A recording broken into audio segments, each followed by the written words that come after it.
What is up, y'all? Welcome to the very first episode of the Exemplar Effect Podcast. I'm your host, Steve Steen, and I have a very special episode for you guys. I will be joined by Jose Noel Rocha. He's an entrepreneur and he has a very unique story to tell. Jose and his father, Jose Luis Rocha, they have a bond that goes well beyond just being father and son. They're also business partners running a very successful clothing brand. In this episode, we'll hear Jose's inspiring story about how his father's passion and perseverance shaped him into the man he is today. We'll also learn about their family business and how they're using their talents to create something truly special. Thank you guys for checking us out. I hope you enjoy the episode. Jose, thank you for joining me on the Exemplar Effect Podcast. I cast out a line looking for some guests. You hit me up and you said you wanted to talk about your father. And when I heard a couple things about him, I was like, I got to talk to this guy because number one, if I was in your shoes and somebody were to invite me on a podcast about role models or mentors, I would be coming to talk about my father. So I guess I just want to, I would. And I feel so privileged to have been blessed with that, had to have that relationship with my own father and to have learned so much from him and all those things. So I guess before we get really started, who is your father? Yeah, absolutely. Well, first, thank you for having me. It's an absolute pleasure to be here. It's wonderful to be getting to know you. That's, just been such a fun thing and experience in and of itself.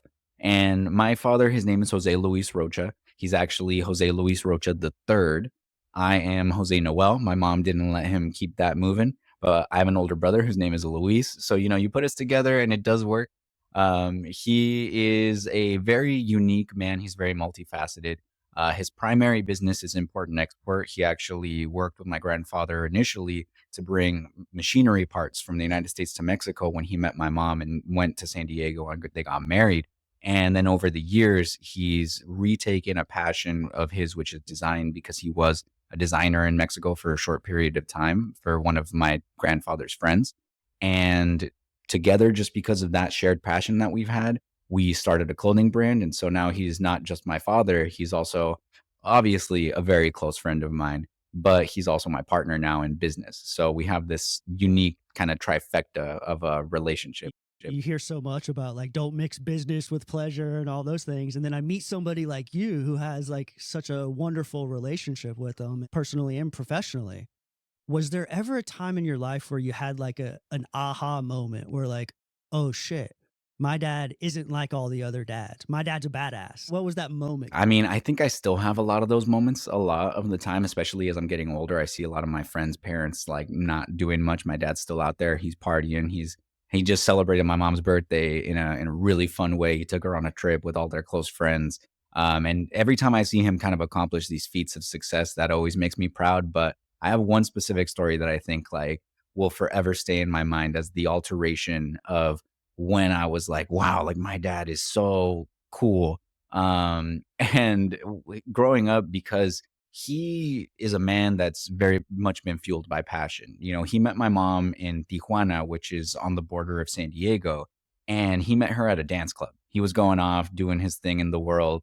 Like he was partying it up and he sees this girl and he like fell in love. And it's this really fun story.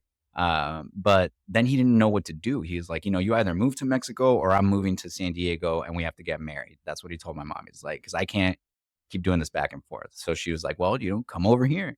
So he went over to the United States, had no real major plan.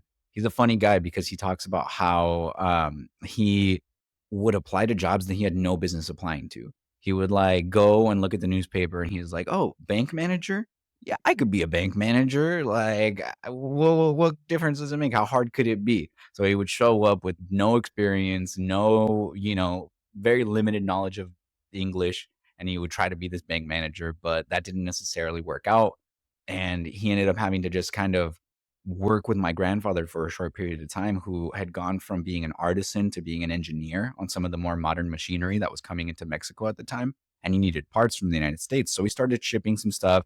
And then one day my dad went to go and track down a part in Mexico, in Cabo.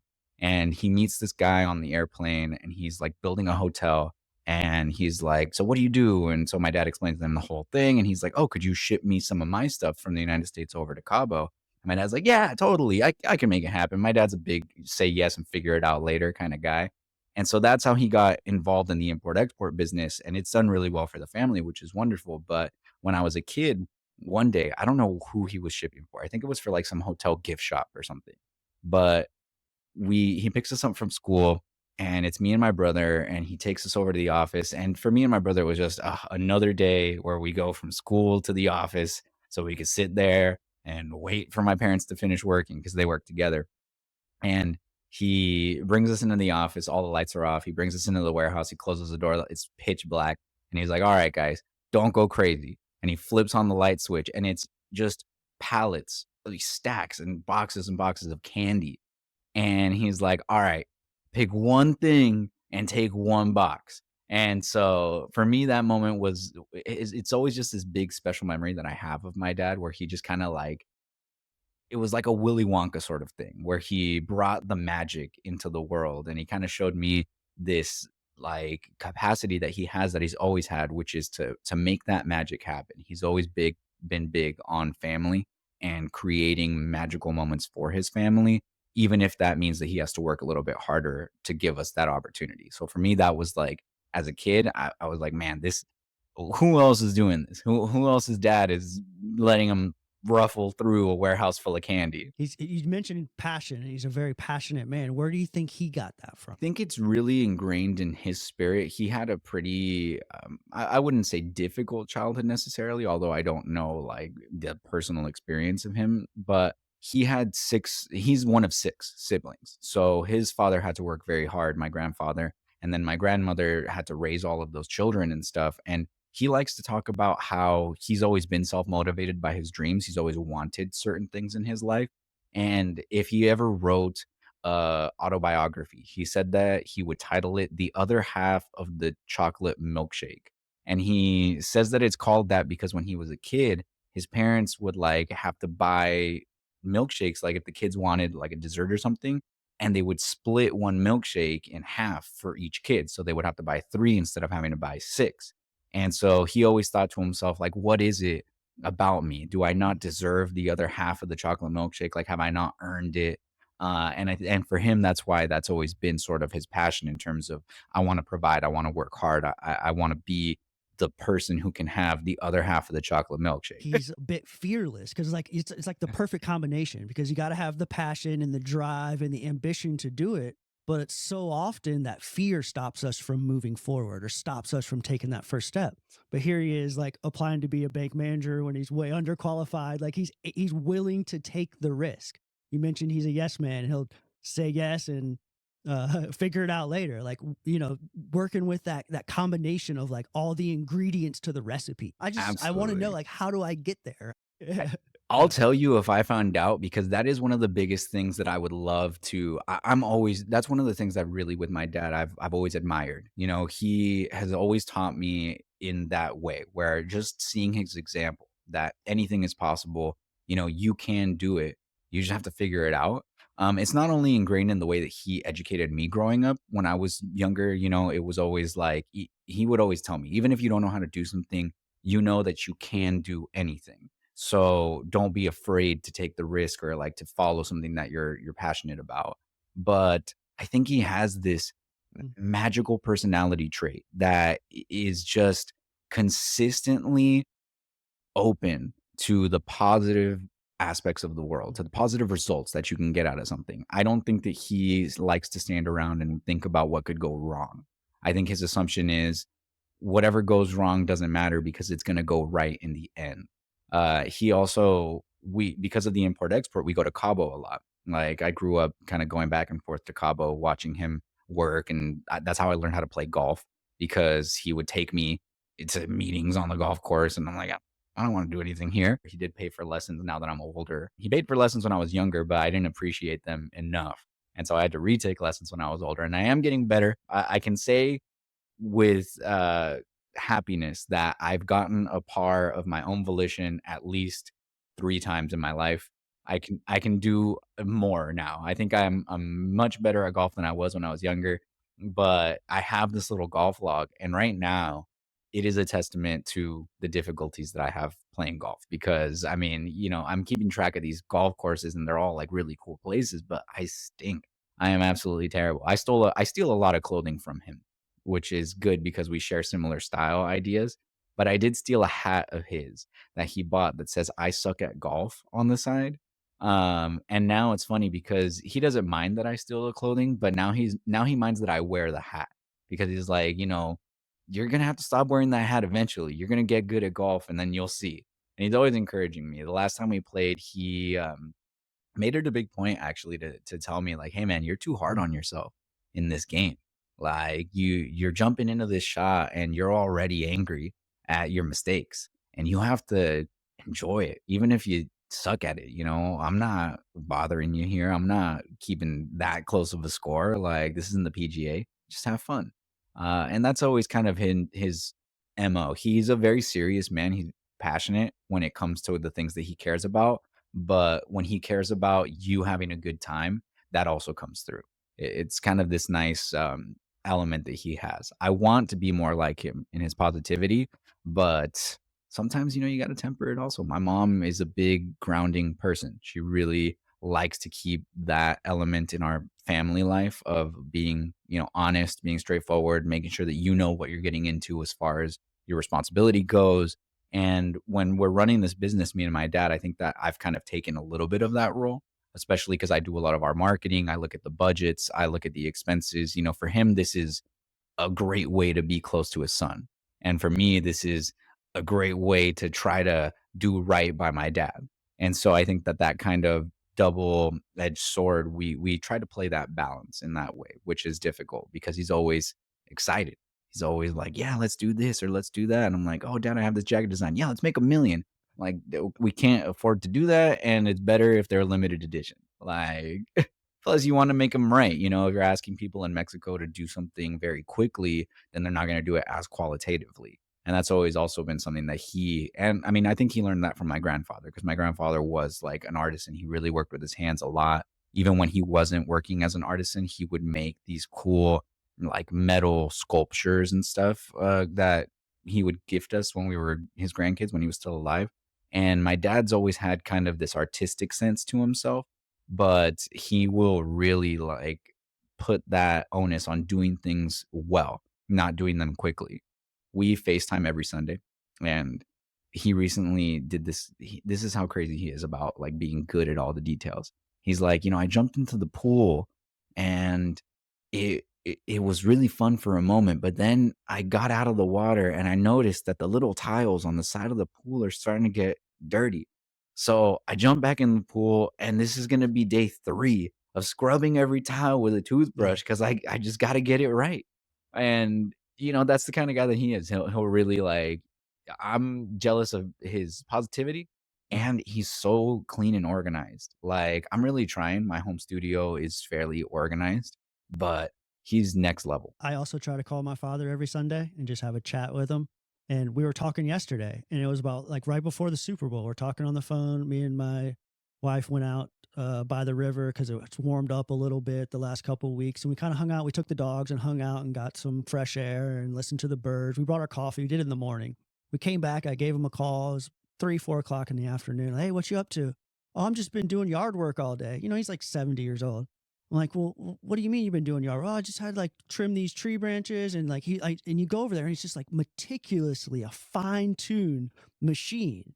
And that's what I take away from him is like a couple of things is like he's the most consistent motherfucker I've ever met in my life. Like he shows up. If he commits to something, he shows up and he does it every single day for my entire 42 years of my life.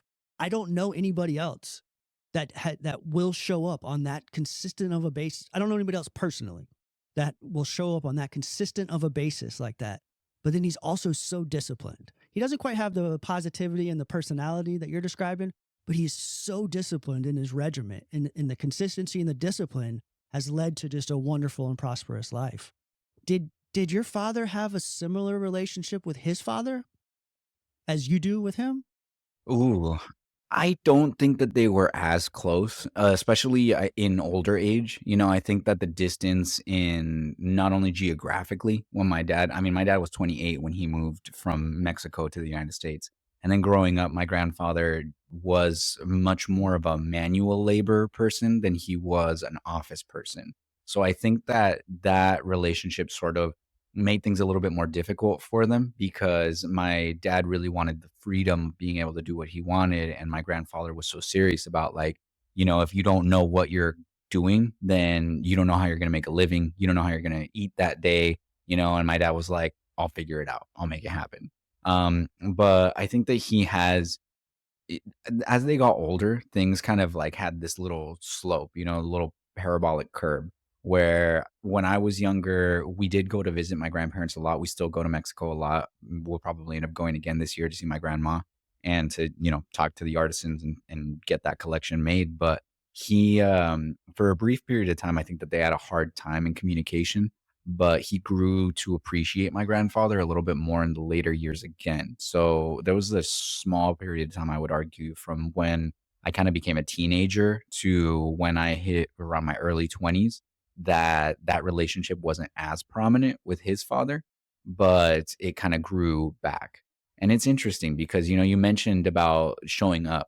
And as a man, I realize now, even just with like my marginal bills, I'm not putting a kid through college. I'm not putting a kid through, I'm not feeding a child. And even just that, like I have to buy my dogs food.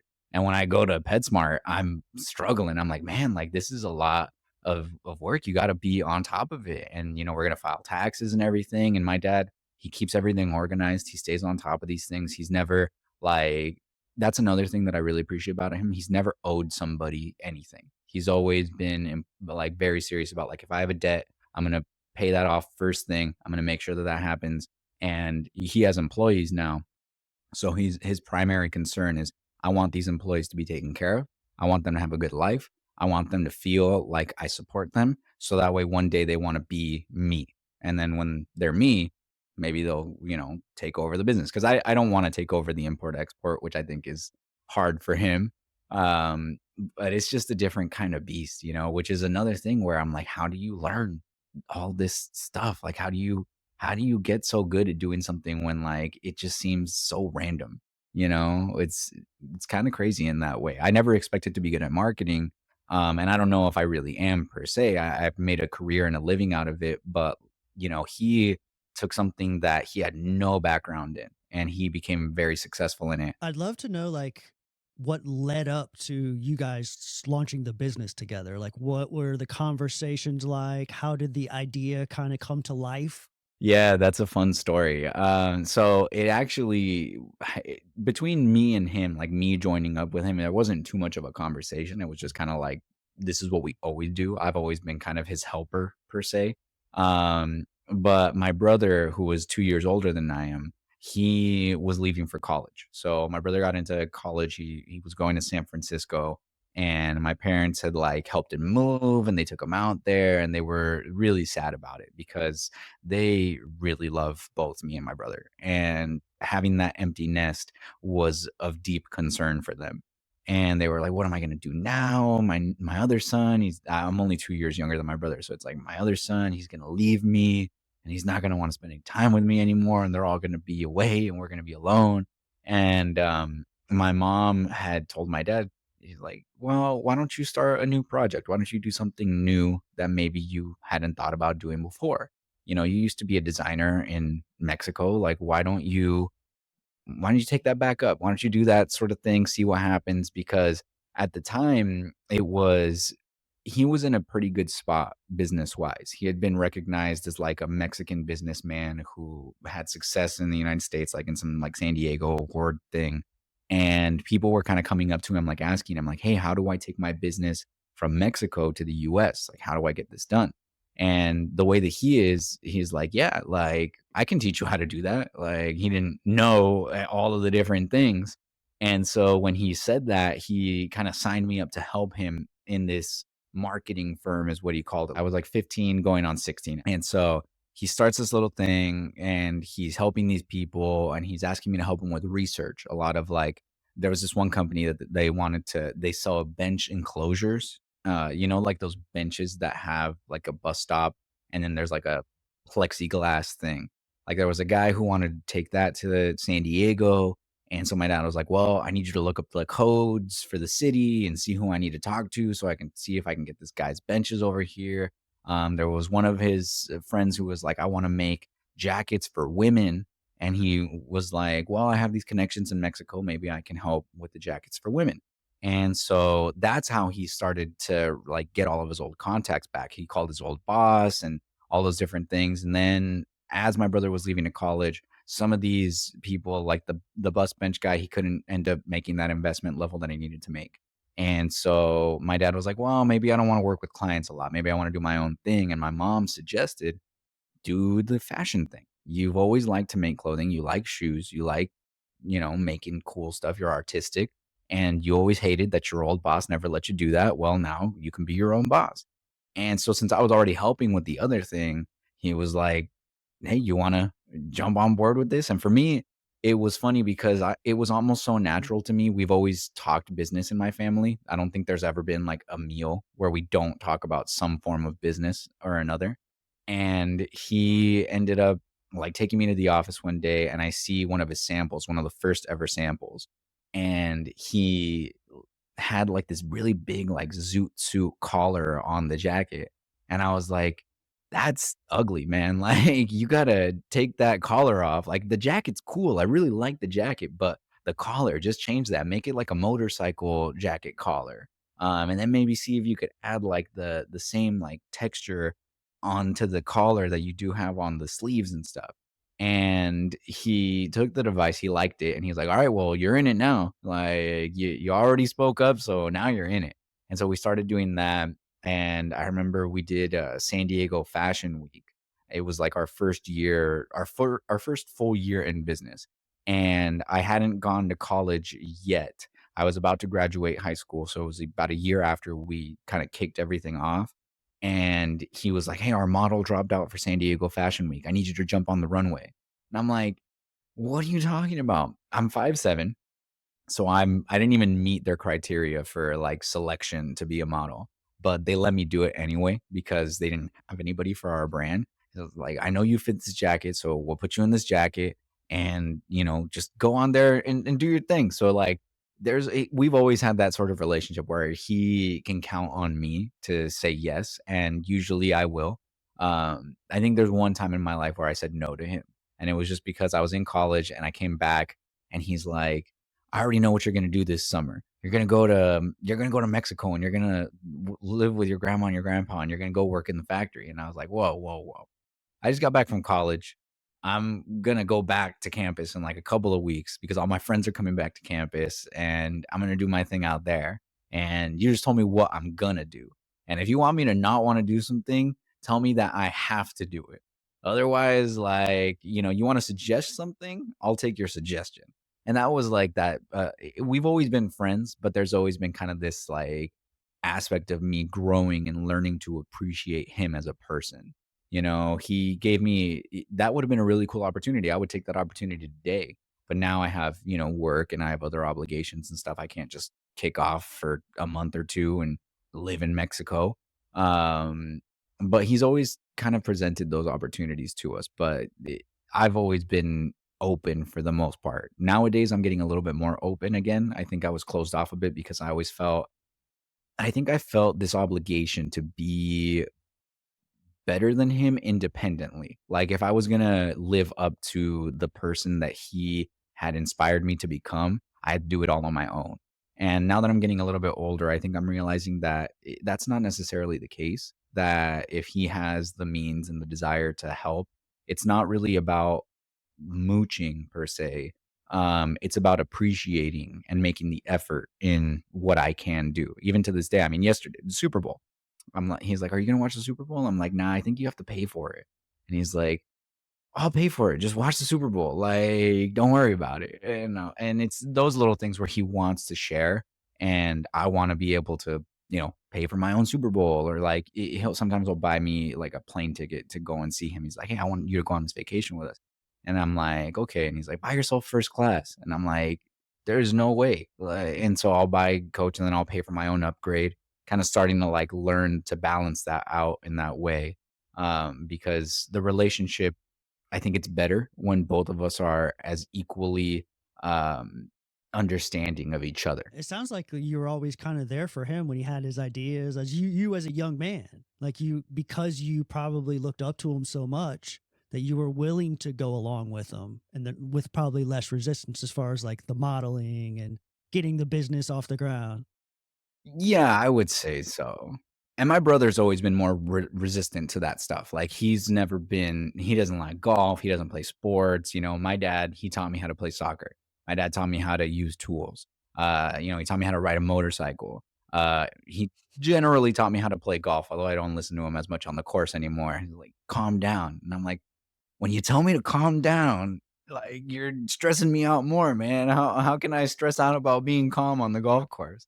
Let's talk about some difficult times. Let's talk about some conflict and what you guys did to like overcome some of that. Even though you always were there, you said you did kind of feel comfortable telling them no sometimes. So like, has there ever been a time where you guys like really butted heads and had to kind of like sit it down and figure things out? Yeah, I mean, I would argue, obviously, father and son, there's going to be some education that takes place. Me, in high school, I was kind of a little bit more of a party guy. I was a little, I spent a good chunk of like my, 16 to maybe like 22, I would argue. I was kind of out there. I was more excited about being social and having fun and being rambunctious per se than being responsible.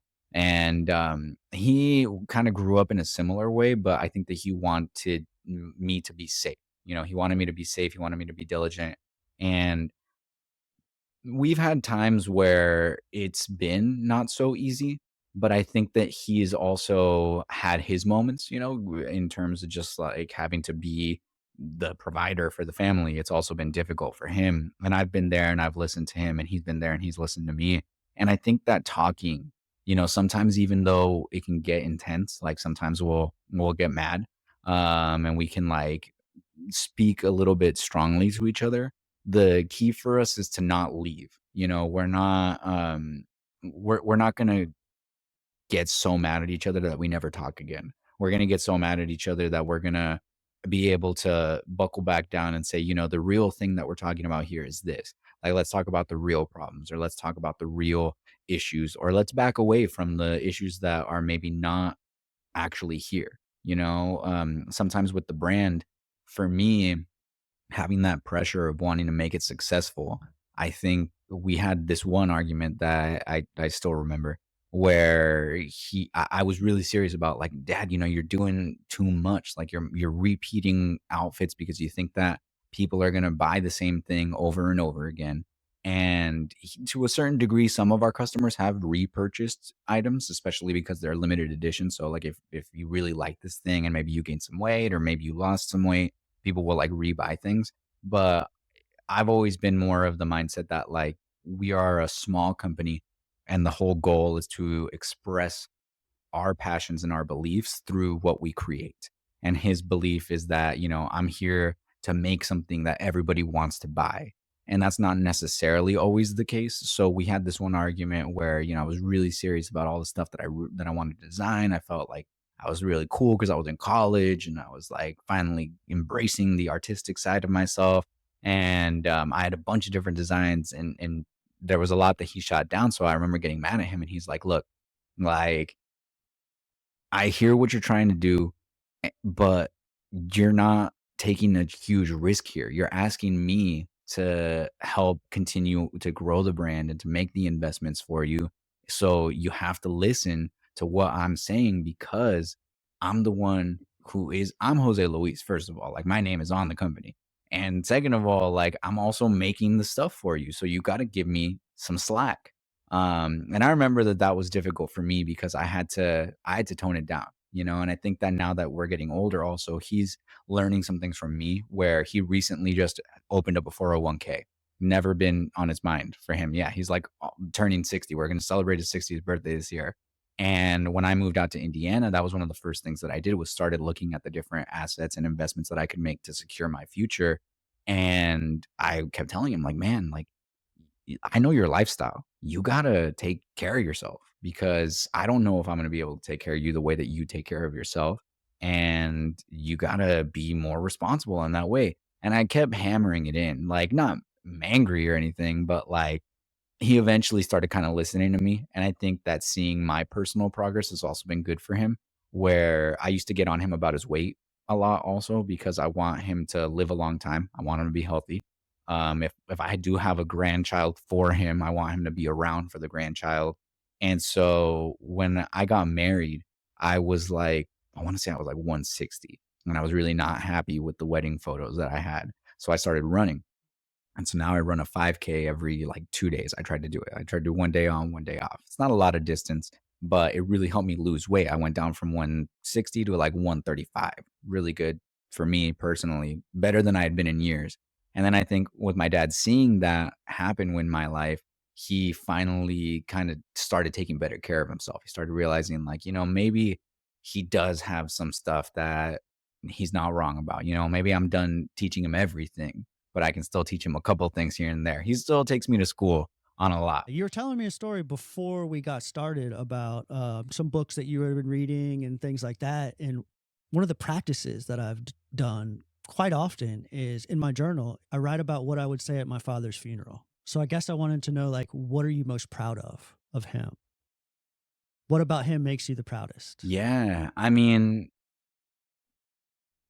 I would say it's his spirit, I do think about that, especially because he's kinda dramatic about it too, where, like, one day I woke up and he texted me at, like, 3 a.m. my time, so for him, that's about midnight.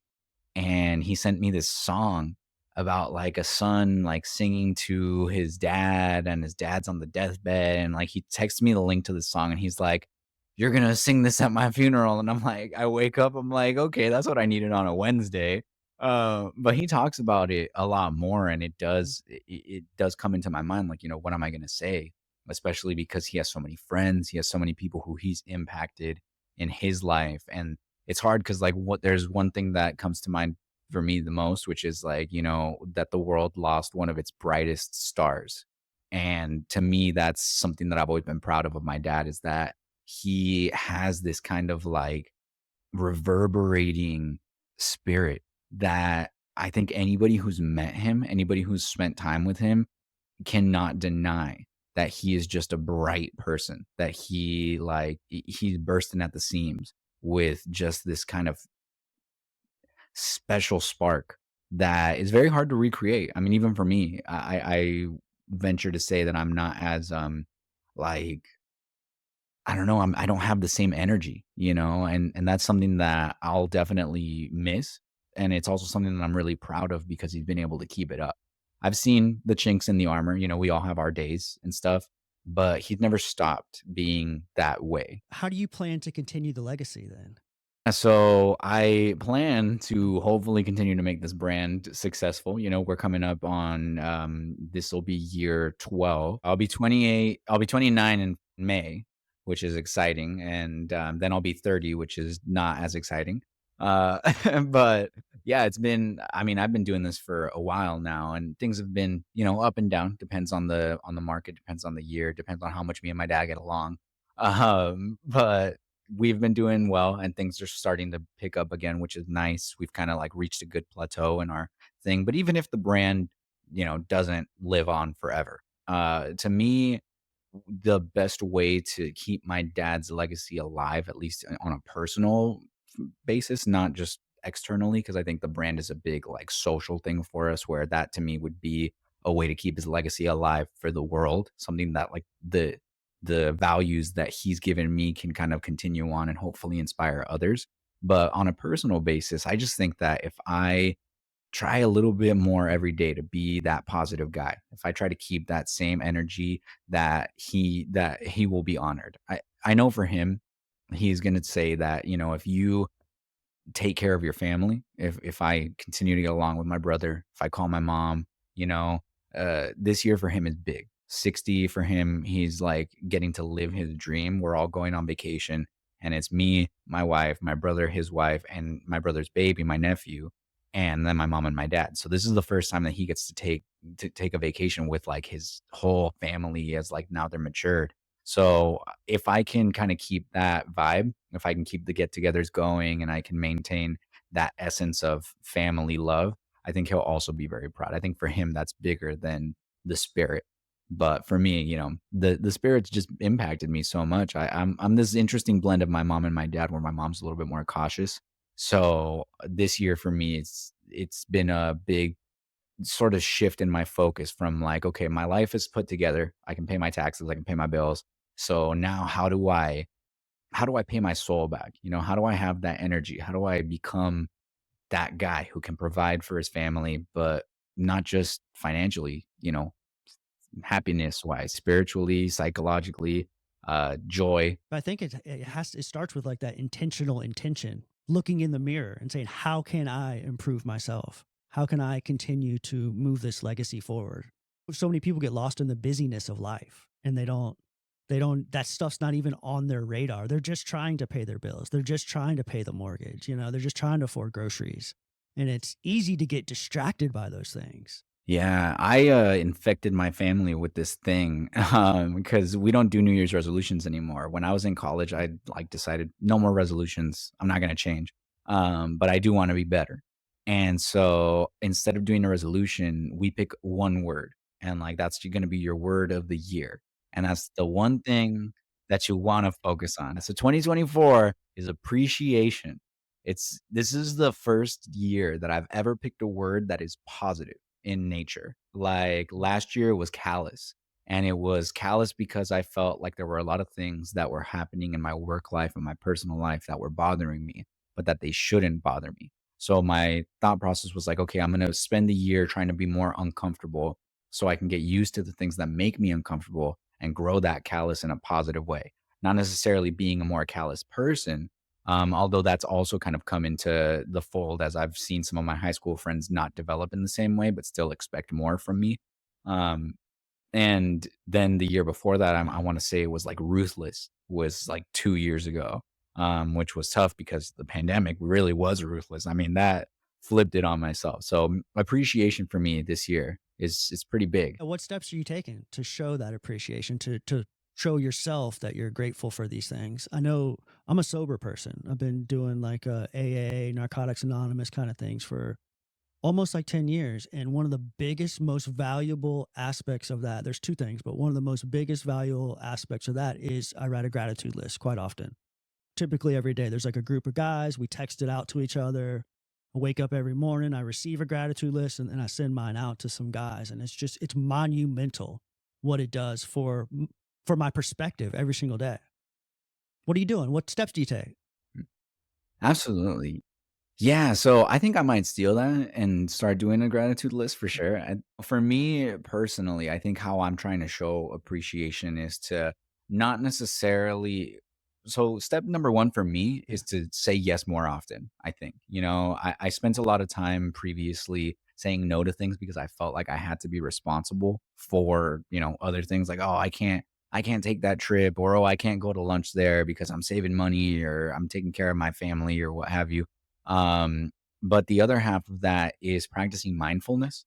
Like, whenever I go running, I used to do it for the fitness aspect of it, but now I do it because I get this immense feeling of gratitude just to be outside. I finish a run and I try to take a moment where like I'm not listening to music, I'm not listening to anything, I'm just listening to the world and the birds and the cars driving by. I try to now smile more to people. It's such a random thing, but like I used to, you walk around and like nobody says hi anymore. You can probably go a whole year without actually talking to a person if you really so decided to do that. But I try to go out of my way now to be a little bit more, joyful in that way, to say hi, to be appreciative of like everybody's life that is going on.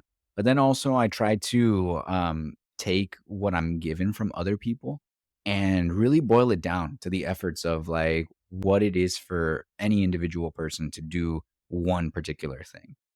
Just with the FaceTimes, I know that for my parents, it's like you got to get up, you got to get in front of the thing. Using technology maybe is a little bit more difficult for them than it is for me. So I want to appreciate that. And I want to appreciate that time that like nobody owes you anything. The world doesn't owe you anything, but you get so much for free. I mean, the sunshine is free and it's one of the best things in the world. Like, I mean, that comes to the world, I guess, because it's out in space. But like, it's spring now. I have a woodpecker who is trying to eat my house. And I love birds. I think they're great. I don't like him eating my house. So I bought him a bird house that now we have outside, and I bought woodpecker food. And again, he's still eating my house, but I'm still appreciative that I can see a woodpecker. Well, listen, brother, I don't know if you know this, but what you just described about the techniques that you're using to show your appreciation by smiling in public and engaging with folks, you're describing the passion that your father has. That's what you just described. That's nice. Yeah. I appreciate that, man. I'm working on it. I mean, that's my big thing for this year, right? I think that you're talking to 2.0 right now. You're talking to the 2024 version of me. Whereas a few years ago, maybe I wasn't as good at this. And I hope that I can make him proud of I asked you what you're most proud of him, but what would he say he's most proud of about you? me. Ooh, that's tough. I'm hard on myself, so it's hard for me to like put myself into that perspective of like even just me like thinking about, oh, like what am I proud of myself? But I think that my dad would be proud of my uh I would call it grit, I guess, or determination. He's not out there running 5Ks, and he's told me that he's really proud of like me having that change in my focus and me being somebody who can dedicate themselves to that. So I think that he would be proud that I'm not quitting on myself. That's really something that he's already told me. He's always telling me he's proud of me, and I really appreciate that. I think I need to catch up to the mentality of being proud of myself, but he has really encouraged me to grow and learn things. So I think that the fact that I didn't quit running, I didn't quit golf, I haven't quit working on the family business, I haven't quit providing for my family or like making my marriage better or taking care of the dogs.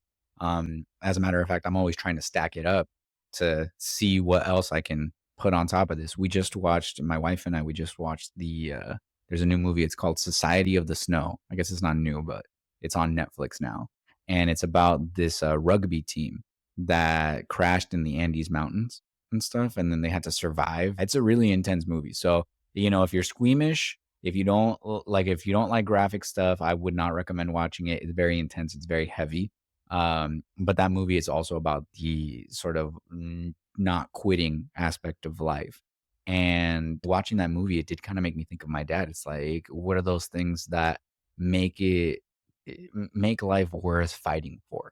And to me, that idea of, if some people can be out there surviving in harsh circumstances, how can I not try harder to be a better person, to be the person that I want to be? Better is subjective, right? It's about what you think is better.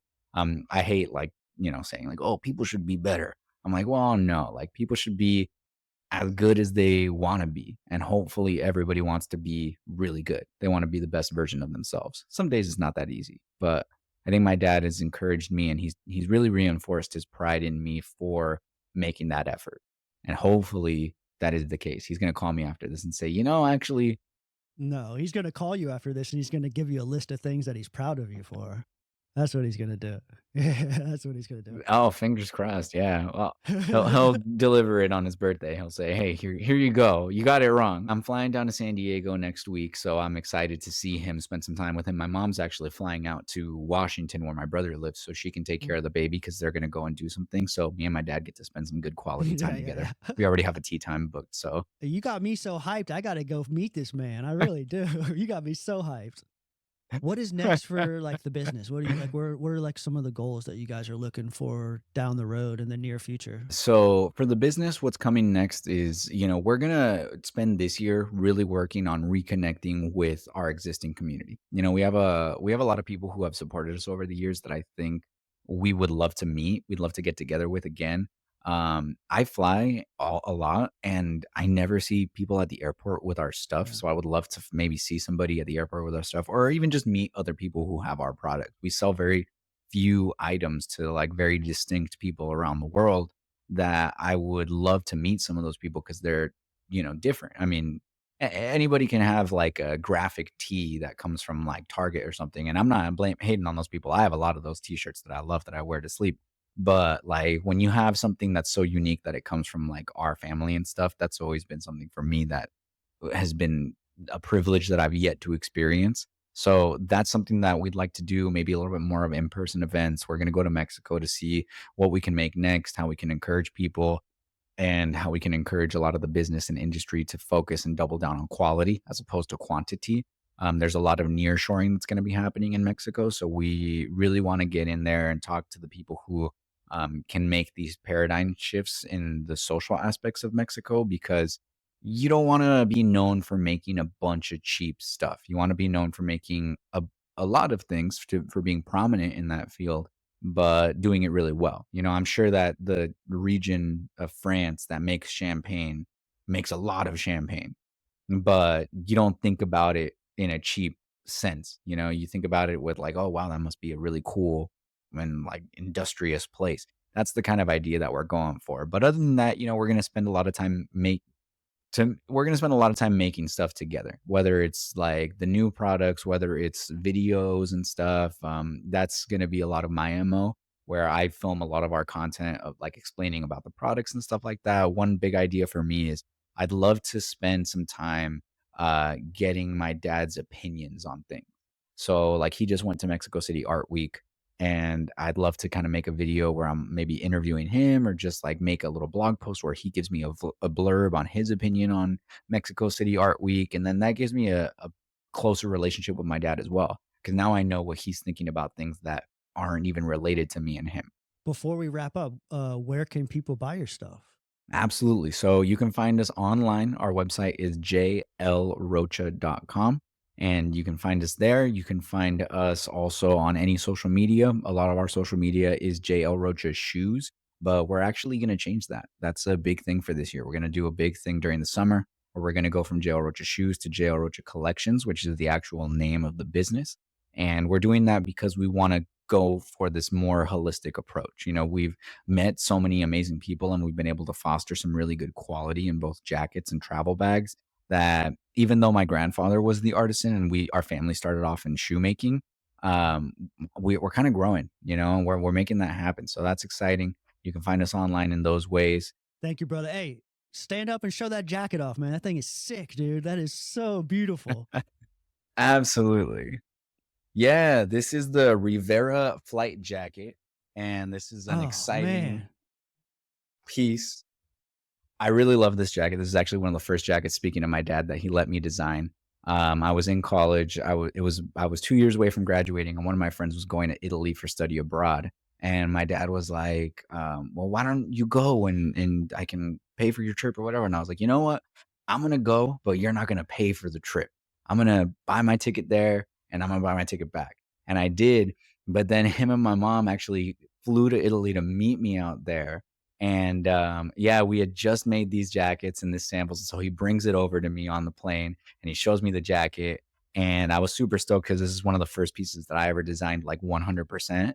And it's really special to me. It's one of those things that I probably wear this one maybe the second most, I would argue, because living out in Indiana, it's a lot of snow, so I try to wear the leather pieces more so. It's amazing how you said that every piece has a story. And then there you go. There's the story. It's lovely. That's so beautiful. Such a beautiful thing. It's been wonderful getting to know you, dude. You guys are awesome, man. I'll definitely look forward to maybe maintaining a relationship with you, dude. Absolutely. Thank you, Jose, for joining me, brother. Absolutely. Anything you need, hit me up.